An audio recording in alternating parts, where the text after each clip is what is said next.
Crimezeiros de plantão, Crime em Debate de volta depois de uma semana aí de recesso pra gente descansar, mas estamos aqui novamente, espero que vocês tenham acompanhado aí tudo que a gente tem postado no canal do YouTube do Itatiaia Patrulha, que a gente conta aí com vocês para poder curtir, compartilhar, pregar a palavra aí do Itatiaia Patrulha para todo mundo, porque aqui a gente faz tudo com muito amor e muito carinho para vocês. E hoje a gente vai trazer 2 casos sinistros. Um sobre um homem que gosta de fazer as mulheres de escravas sexuais e o outro que envolve uma adolescente de 12 anos, um crime que repercutiu no Brasil inteiro e que é daqueles que dói o nosso coração. Mexe muito com a gente, né, Renato? Vou começar aqui, Renato. Ei, Fernanda, tudo bem? Vou dar um oi pra Amanda também. Oi. A gente tá aqui juntinho nesse calor humano. Ô, Fernanda, mexe com a gente, sabe? Eu fico até meio emocionado, porque eu cobri desde o início, né? E o início, você fica um pouco sugestionado, de uma certa maneira, infelizmente, né? Ao BO. E assim, o BO às vezes o papel do repórter naquele primeiro momento é seguir o BO, depois você vai aprofundando. Mas o BO é frio, é a tinta no papel ali. Mas eu até fui no local e tal, mas já tinha saído, eu não encontrei a família. Então, aquele primeiro momento, e infelizmente, o psicopata que fez esse crime, esse covarde, ele foi muito ardiloso, né? Porque ele simulou aquele socorro, né? Para quem não tá se lembrando, aquele vídeo que ele sai com ela carregando, ele simulou, ela já estava morta, não tinha nada de socorro ali, ele estava desovando o corpo, mas ele fez todo um teatrinho para fingir que estava simulando um socorro e disse que ela tinha passado mal de overdose de loló, né? E no dia seguinte uma pessoa falou: Renatão, pô, uma menina de 12 anos com overdose de loló, só que o mundo hoje está tão assim, né, que a gente fica na dúvida de tudo.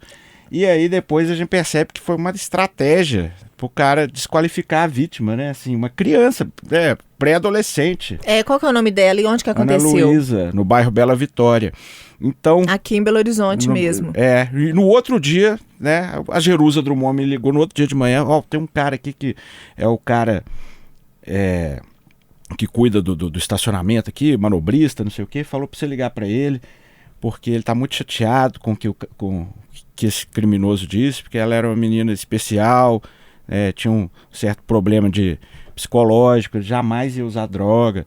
Aí eu liguei pra esse cara, que eu mesmo já me senti culpado, eu não tinha feito nada de errado jornalisticamente, né? Mas assim, já me senti mal, sabe? De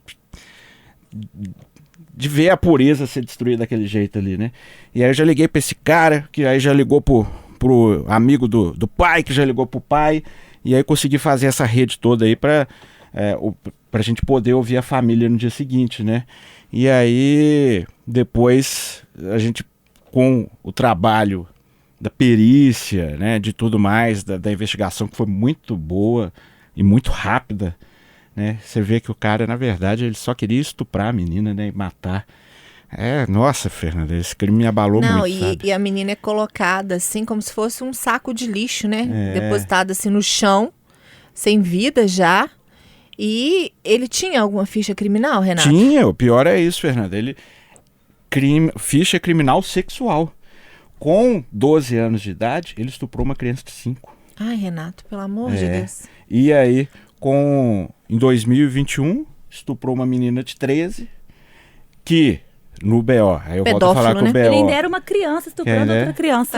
Depois que virou adulto, virou porque pedófilo. Tem criança que já demonstra, né, assim, dessa idade de 12 anos, se fosse um país sério, né, já teria toda uma atenção especial para esse perfil, né? Mas aqui, né, ficou a Deus dará, com 21 anos... Sim, é a prevenção que não existe, né? Pois é, com 21 ele comete o mesmo crime, é preso, a Polícia Civil indicia ele, só que aí não deu em nada, assim, não foi para a justiça não responde, né? Fala que está em segredo de justiça, aquela história toda, e a gente fica aqui a ver navios. E aí, nesse crime de 2021, ele alega que foi consentido, mas a gente sabe que abaixo de 14 anos não existe consentimento. É estupro e ponto final. E mesmo assim vai saber, né, Fernanda? E a Polícia Civil, né, onde foi o crime, a Polícia Civil fala que é um porãozinho lá, é um local assim, meio cabuloso, com desenhos. Parece que era um lugar que as pessoas usavam pra usar. Usavam pra usar, é ótimo. Que as pessoas tinham pra usar drogas. Né? E era dele. E tinha, assim, coisas infantis. Então, talvez vai ter mais vítima aí, né? Porque tinha brinquedo. Então a investigação continua pra ver se existe mais vítimas. Tinha brinquedo, tinha desenho, sabe? Bizarro, né? Num porão que o cara usa droga. Então, Renato, assim, e ela morreu durante o ato sexual, né? e ele continuou, né? Ela morrendo e ele foi até o fim. Pois terrível. E a família, Renato? Você conversou com eles? Então, como é que tá? eu conversei com o pai, eu ainda estou esperando dar um tempinho, né? Mas eu conversei com os tios e o pai parece ter uma vida muito sofrida, né? Criou praticamente sozinho a filha. Então, assim, tem todo um histórico, né? E era uma menina que era uma criança, né? Que estava ali começando, né, na adolescência e foi criada pelo pai, né? A mãe, segundo a família, né? Só reapareceu agora, assim, mas... Então é muito triste, né, Fernando? Porque eu fico pensando, né, tadinha, esses últimos momentos de vida, quando, né? É terrível você imaginar. Quando ela viu que estava ali do lado do monstro, porque ele com certeza atraiu ela, porque esses predadores são assim, né? São muito garantiados. Deve falar, vamos lá brincar, sei lá, né? Enfim, o que é que ele falou, porque ele só fala mentira, né? Pra polícia ele só fala mentira.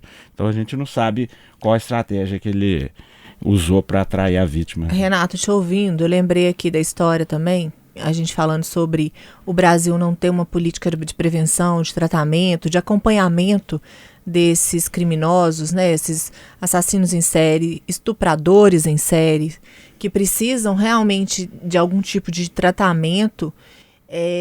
Quando a gente fala tratamento, não é coisa que a gente é bonzinho, não, né? Pro não, cara gente, ficar... é para prevenir.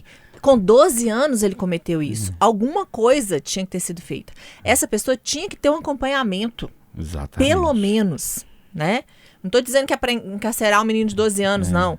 Eu estou dizendo que para ter um acompanhamento psicológico, social, porque de não todas é normal, as formas. Né? Uma criança de 12 abusar uma de 5, né? Não é. E aí, sabe, eu me lembrei do Preto Amaral, que é considerado o primeiro serial killer do Brasil, que inclusive nasceu em Minas Gerais, mas não, os crimes mais famosos dele foram cometidos em São Paulo.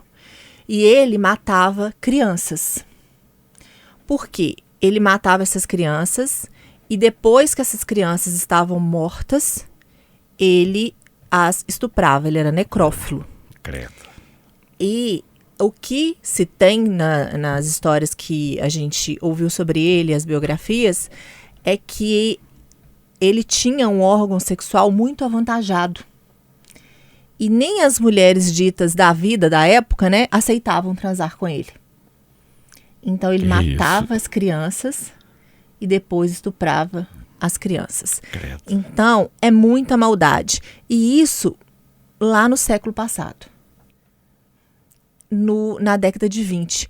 Porque até hoje a gente tem livros, a gente tem relatos, a gente tem estudos que falam sobre esse tipo de personalidade, falam sobre essas pessoas, mas não existe efetivamente nenhuma atitude do poder público, de quem quer que seja, de qualquer tipo de governo, no sentido de prevenção. No cuidado, né? Porque as pessoas também merecem cuidado antes, no sentido de apoiar de alguma forma para que essas pessoas não causem mais danos à sociedade. Porque eu não considero que é um dano só essa menina de 12 anos. O impacto social disso é muito grande. Muito. E é isso que as pessoas precisam entender. Ah, não, eu não conhecia a menina, não sabia quem que ela era. Não. Gente, pessoas como esse criminoso que fez isso com essa menina estão soltas por aí. Uma hora pode ser uma pessoa realmente que a gente conheça, pode ser uma pessoa próxima da gente. Então a gente precisa fortalecer isso para que aconteça alguma coisa, porque a gente sabe que existe esse distúrbio de personalidade, vários distúrbios de personalidade, inclusive. E por exemplo... A gente já sabe que existe, por que ninguém faz nada? Por exemplo, em 2021 Já poderia, né, tendo visto que ele já tinha um crime como criança e já tinha, ele ficar preso, enfim. O trem andar rápido, né, porque a Polícia Civil até que fez a parte dela, indiciou tal, tanto que o DNA tinha no banco da Polícia Civil. Bateu rápido por causa disso, já Mas tinha ele não ficou preso. nesse crime de 2021. Mas ele não ficou preso e ninguém responde, né. Não responde a imprensa, vai responder o cidadão comum, né? A culpa é de quem? Ninguém, quando o filho tá feio, com problema, né? ninguém pariu, né, Amanda? Agora vamos para outro caso triste. também, que Jesus amado. Você sabe que no último tempo eu fico assim, gente, eu não imagina. Eu tô surpresa com esse caso. Acho que toda semana a gente tá falando isso, né? Porque a gente acha que não vai acontecer e as coisas como acontecem. É que a gente lida com crimes há décadas, estuda e lê sobre isso e é sempre surpreendido. Eu acho que isso é a humanidade que existe em nós. Amém, Ainda graças bem, a Deus. né? Amém. Pois Ainda é. bem. Gente, então, eu vou falar o nome desse cara. É Dário Andrade Salomão, 34 anos. O que esse homem fez, gente? Este homem, ele se passou por mulher, vou contar um caso específico de uma assistente social aqui de Belo Horizonte. Ele se passa por mulher, consegue o contato desta assistente social que estava morando em Camaçari, na região metropolitana de Salvador. Tinha acabado de separar. Ela era daqui, mas tinha separado e mudado para Salvador. Mudado para lá, isso. E ele conseguiu o telefone dela aqui. Lá, conseguiu o Ah, telefone tá, dela lá, lá. É, lá. na mesma cidade que ele. O crime aconteceu lá em Salvador. Não, porque depois ela volta. Tá. Ela Eu tava vou- morando aquelas- aqui. Vou parar de perguntar. Ela tava morando aqui em BH A agora. ansiedade da pessoa. Então, e aí ela estava lá naquele período, ele conseguiu o WhatsApp delas, passando por mulher e disse, olha, eu trabalho vendendo fotos nuas de mulheres, não vou mostrar o rosto, vai ter um dinheiro bom pra você, ninguém vai ficar sabendo. E essa mulher estava numa situação complicada, ela aceita fazer isso, mandar ela mesma envia as fotos que ela teria feito, que ela fez, pelo WhatsApp para esta outra mulher. A partir do momento em que ela envia essa foto, aí ele aparece. Aí a vida dela acaba. Né? Acaba. Não é uma mulher, é o Dário. Se apresenta como homem e aí ele começa a fazer chantagem. Casa caiu, né, Renata? Começa a fazer chantagem e agora eu vou vender suas fotos, eu vou mostrar suas fotos para sua família, para todo mundo. E ela aceita encontrar com ele. A polícia acredita que naquela, assim, vai convencer a não fazer nada. E ela encontra com esse homem lá em Salvador, na região metropolitana de Salvador. Neste encontro, essa mulher é estuprada e este estupro é filmado, é gravado. Então, além das fotos, ele ainda tem a imagem do estupro. E aí a gente fica pensando, era uma prova contra ele, né? Mas ele consegue convencer a vítima que não. Que ela ia ser exposta também deste estupro. A partir daí, as coisas foram só piorando. Porque ele baixou no telefone dela um aplicativo, que ele passou a monitorar essa mulher com o telefone assim, sem estar, né, desligado. Ele tinha acesso ao ambiente que ela estava. Ele ouvia Ao áudio, né? ao áudio de onde ela estava. Então, e ela tendo conhecimento disso. Ele passou a monitorar qualquer ligação que ela fazia, qualquer conversa que ela fazia pelo WhatsApp. Onde ele estava ouvindo tudo. E aí, ele queria uma vantagem nisso tudo, né? Além do sofrimento da mulher, ele passa a marcar programas sexuais com ela, ele se passando por ela. E aí ele marcava o hotel, marcava tudo, e essa mulher era obrigada a fazer o programa sexual. Ele virou um cafetão também. E ele pegava o dinheiro tudo pra ele, porque ia na um conta absurdo. dele. Ela voltou pra Belo Horizonte, essa mulher ficou 4 anos vivenciando essa situação. Jesus, 4 anos ele 4 fazendo isso com ela? anos, isso. Mas aí ele fazia em Salvador e quando ela voltou pra cá, continuou fazendo aqui. Porque ela era monitorada pelo telefone. E ela não sabia que ela era monitorada? sabia, Ah. e era uma forma, inclusive, E dela ela ficar tinha refém. vergonha de procurar a polícia. E além de vergonha, ele ameaçava que iria matar. E ele também demonstrou que ele era um homem perigoso. Ele mostrou porque, em 2016, esse abençoado desse homem, ele foi preso porque ele fez o mesmo com 40 mulheres. Ele conseguiu juntar ao mesmo tempo, fez uma rede, 40 mulheres eram reféns desse homem ao mesmo tempo. Ele foi preso, em 2016 já estava na rua. Então, ela ainda tinha notícia que ele era um homem que foi preso por praticar isso com tantas mulheres e continuava na rua. Então, imagina o medo. E aí ele ameaçava... Mas ele era foragido ou ele cumpriu pena e foi solto? Não, foi solto pela justiça. Ele tava solto, tava como foragido, não. E aí, essa mulher, então, tipo assim, tinha medo porque ele começou a ter conhecimento, porque ele pesquisava tudo, da família dela toda, de tudo. Então, assim, ele tinha acesso ao trabalho dela. Então, ele falava de uma forma assim, ele fazia chantagem, a vergonha e ainda fazia ameaças também de morte para os familiares. Então, essa mulher, ela, em inúmeros programas, ela teve que fazer aqui em Belo Horizonte, hotéis, tudo que ele marcava. De lá de Salvador, ele marcava. Tudo para essa mulher aqui. E alguns programas, ela não podia usar preservativo, porque a intenção dele era justamente que ela pegasse alguma doença para ela sofrer bastante. Ela não podia usar. É terrível. E ele conseguia monitorar isso tudo. E ela não conta pra ninguém. E aí, agora em janeiro, no dia 11 de janeiro, a polícia agiu em 2 semanas. Mas pra polícia foi assim, tinham muitas provas, porque tava tudo no telefone, as mensagens E por dele que ela com ela. resolveu acionar? Essa Como assim? mulher, Ela criou coragem, né? mulher, ela chegou a pegar algumas doenças sexuais, né? Pegou algumas doenças. E ela já não estava aguentando mais, assim, no limite, com depressão. E ele falava, você pode se matar, que aí tudo acaba. Ainda tinha, né, essa coisa. E aí ela teve coragem de falar para uma parente dela. Que ela não estava aguentando mais. E aí ela criou... Porque eu acho que ela chegou num lugar, assim, era um beco sem saída. Porque no começo era vergonha, né? Depois medo. E aí foi um pedido de socorro. E aí ela foi para a delegacia com essa familiar dela, que ela pediu. Foi pra delegacia, a polícia pegou o telefone dela, ele não sabia, claro, então a polícia conseguiu em contato com eles, passando por ela, e conseguiram chegar até esse homem. Gente, ele estava casado. Não, é impressionante. Casado, amor. Casado. Lá em Salvador. E ele tem uma empresa de cosmético, um empresário. Este homem ainda disse... Tinha toda uma vida de fachada. De fachada. Não, de fachada, mas que em 2016 ele foi, né, saiu na imprensa de lá de Salvador, mas ele continuou casado, porque a polícia disse que chegou na casa dele, ele estava casado com uma mulher, mesmo depois de fazer isso com outras 40 mulheres, e ele disse para essa vítima daqui de BH, não, e tem outro detalhe, ela é assistente social, né, ela trabalhava, ela tinha o emprego dela aqui, e ela tinha que passar o salário para ele, a metade. Não, é surreal. Não, é surreal a gente entender como que uma pessoa entra na mente da outra e consegue fazer esse tipo de manipulação. Entendeu? Metade do salário. Não, Os programas, que ela não recebia um centavo, né? Assim, ela era uma escrava sexual. Ela era uma escrava sexual, gente. E eu lembrei, Fernanda, que eu falei com a Amanda isso, que em 2019 teve um BO igual, praticamente igual, aqui em BH também, que um cara, Rony Shelby, que fez 240. Que é um outro homem, né? 240, não é o mesmo, não. 240 escravas sexuais, igualzinho o caso desse cara da Bahia, igualzinho.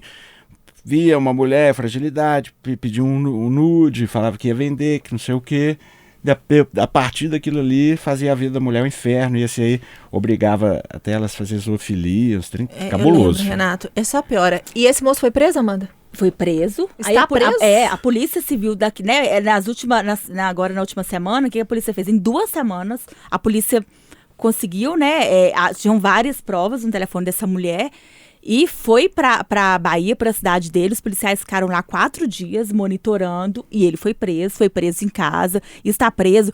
E a polícia disse que ele falou pra essa vítima, né? Que atualmente ele tá fazendo isso com 7 mulheres. E que outra mulher é de Belo Horizonte. A polícia, né, espera que essas mulheres, mesmo ele já estando preso, é importante que elas procurem a delegacia. Para ter mais representação. Porque existe outra mulher aqui em Belo Horizonte que não procurou, tá vivenciando isso, porque ele ficava contando vantagem, né? Gente, e eu fiquei... Que vida que essa mulher teve, coitada? Nos últimos 4 anos, ela não contou pra ninguém, porque ela estava cercada, né? Com medo, Amanda, com vergonha. Eu brinco aqui na redação, a nossa chefe até fala comigo assim, Fernanda, você contou? Eu contei. Eu conto. Eu falo que é porque a gente costuma brincar, a pessoa é a Ariana. A Ariana é assim, você fez alguma coisa ruim pra Ariana, coitado de você. Eu vou contar pra todo mundo. Até eu esquecer, eu vou contar.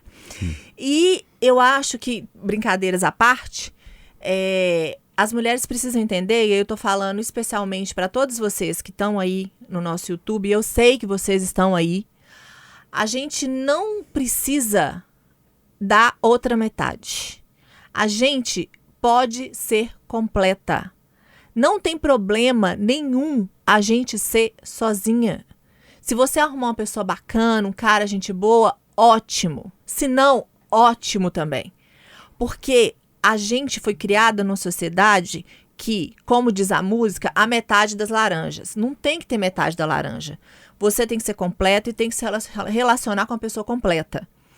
E isso gera o quê? Uma carência que a mulher fica o tempo inteiro tentando se legitimar através de um relacionamento. Independente se esse relacionamento é abusivo, independente se ele é violento. Não tem problema não, mas aqui a sociedade me valoriza mais porque eu tenho aqui o meu companheiro, o meu namorado, o meu marido. Se valorize. Você não tem que ficar preocupada com o julgamento de ninguém, porque na hora que acontece uma coisa dessa, você vai sofrer as consequências sozinha. Então, assim, fica aqui o meu pedido de, por favor, você é completa, você se ama e peça ajuda. Não tenha vergonha de pedir ajuda. E se você receber um pedido de ajuda, seja você mulher, homem, ajude. Não se faça de rogado. Não faz de conta que não tem a ver com a sua vida. Não faz de conta que não é com você. Porque, com certeza, eu acredito muito que a gente colhe o que a gente planta. Então, vamos lá, vamos ajudar todo mundo, porque esses casos que a gente ouve aqui, e que o Renato já falou que já aconteceu outra vez, e que, infelizmente, a gente sabe que vai continuar acontecendo, a gente só consegue parar isso, não é a polícia que vai parar isso, não. Não é a polícia que vai parar isso. A polícia vai agir quando deu ruim, mas a gente não quer que dê ruim. A gente quer que não aconteça. Isso vai acontecer com você, pai, fortalecendo a autoestima da sua filha. Você, mãe, ensinando para sua filha que ela é foda. Vai acontecer como? Você, amiga. Ah, não tem mulher amiga, não. Tem mulher amiga, sim. Sim, claro que tem. Não existe amizade entre homem e mulher, não. Existe, sim. Vamos desconstruir isso tudo aí. Vão juntar todo mundo, porque ninguém merece passar por isso que essas mulheres estão passando. Não merece. E se a mulher estiver, né, sendo chantageada, não é fácil, né? O que eu vou falar não é fácil. Mas não aceita, porque a tendência é aumentar e as coisas vão só piorando. Então vai lá, porque o medo, a pessoa acha que, porque no fundo ele tá morrendo de medo, então ele quer passar o medo, né, para esse psicopata, não sei nem que nome que um cara desse tem, ele quer passar pra mulher, mas é ele que tá com medo, vai lá, denuncia, fala, vai expor minha foto? Não é fácil, né, claro, você ter uma intimidade assim. Mas e aí, então coloca, vai fazer o quê? Vai ser ruim um dia, né? Mas não vai ser ruim 4 anos. 4 anos, né? E outra, né? O cuidado da internet, né? Eu sempre penso isso também, principalmente com o adolescente, né? Que teve esses casos de estupro virtual, né? É uma realidade que está acontecendo. Quem está do outro lado não é quem aparece. É uma realidade que está acontecendo. Né? A pessoa do nada chega, vou vender sua foto para um site. Né, desconfia, né? Claro que depois é fácil falar, mas a gente tem que pensar em tudo, né, Fernanda? Infelizmente, eu sou homem, né? Mas a vida da mulher não é fácil, não. Você tem que pensar em tudo. Não é fácil, não. E a gente tá falando aqui porque a gente é crimezeiro e a gente acompanha e a gente acha importante falar de crime, não é porque, ela gosta de falar. Não, é porque a gente precisa falar, porque você precisa saber. Você precisa saber pra você se prevenir. Exatamente. Se prevenir. Então, se você quer saber e contar pra todo mundo, compartilha, segue a gente e semana que vem a gente tá de volta. E outra coisa, vai lá nos comentários, coloca lá algum caso que vocês querem que a gente conte aqui, boa. Que a gente fale, que aí a gente vai atender os pedidos também, tá? E seguir a gente também, né, gente? Apertar lá o sininho lá. Aperta o sininho. Obrigada, Renato. Tamo junto, Fernanda. Valeu, Amanda. Obrigada a todo mundo que tá assistindo a gente. Semana que vem a gente tá de volta.